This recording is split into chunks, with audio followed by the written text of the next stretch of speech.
అందరికీ నమస్తే అండి. ఈ వీడియోలో యూడేస్ ప్లస్ సైట్ నుండి school prefilled data capture format DCFని ఎలా డౌన్లోడ్ చేసుకోవాలో చూద్దాం. ముందుగా గూగుల్ సెర్చ్ బార్ని ఓపెన్ చేసి udasplace.gov.in అని మీరు టైప్ చేసి సెర్చ్ చేసినట్లయితే మీకు ఈ విధంగా ఓపెన్ అవుతుంది డెస్క్టాప్పై. దీంట్లో రైట్ సైడ్ కార్నర్లో ఉన్నటువంటి లాగిన్ ఫర్ ఆల్ మాడ్యూల్స్పై క్లిక్ చేయండి. క్లిక్ చేస్తే ఇక్కడ ప్రొఫైల్ అండ్ ఫెసిలిటీస్ అని ఇలా ఓపెన్ అవుతుంది. దీనిపైన లాగిన్పై క్లిక్ చేసినట్లయితే మీకు next login for DCF data entry and monitor open అవుతుంది. ఇక్కడ మీరు user name and password and caps enter చేయాల్సి ఉంటుంది. ఇక్కడ నేను మా పాఠశాల యొక్క యూజర్ నేమ్ ఇస్తున్నాను. అదేవిధంగా పాస్వర్డ్ మీ పాఠశాల పాస్వర్డ్ ఇవ్వండి.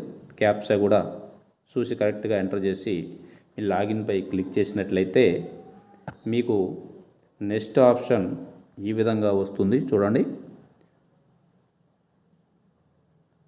ఇలా వస్తుందండి. ఇక్కడ దీంట్లోంచి మీరు డౌన్లోడ్ DCF ఇంగ్లీష్ అని వస్తుంది, డౌన్లోడ్ DCF హిందీ అని ఉంటుంది. రెండు సేమ్ ఉంటాయి. కాకపోతే ఇది దేశవ్యాప్తంగా ఉండేటటువంటి యూడేస్ ప్లస్ కాబట్టి కొన్ని రాష్ట్రాల వాళ్ళు హిందీ డౌన్లోడ్ చేసుకుంటారు. మనకు ఇంగ్లీష్ డౌన్లోడ్ చేసుకోవాలి కాబట్టి ఇంగ్లీష్ మీద క్లిక్ చేసినట్లయితే గత సంవత్సరం మీరు ఇచ్చినటువంటి ఇన్ఫర్మేషన్ ఫిల్ అయ్యి ప్రింట్ అయ్యి మీ పాఠశాల యొక్క DCF మీకు డౌన్లోడ్ అవుతుందండి. చూడండి, మా పాఠశాల యొక్క DCF డౌన్లోడ్ అయింది. దీన్ని మరి ఎలా ఫిల్ చేయాలో త్వరలో జరిగేటటువంటి మండల స్థాయి ఓరియంటేషన్లో మీకు HMSకు వివరిస్తారు.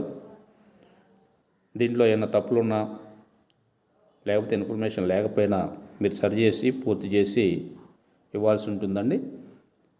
మరి అందరూ ఈ DCFను డౌన్లోడ్ చేసుకొని మండల స్థాయి ఓరియంటేషన్కి వెళ్ళవలసిందిగా మనవి.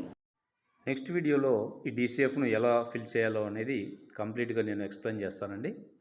Okay, thank you very much.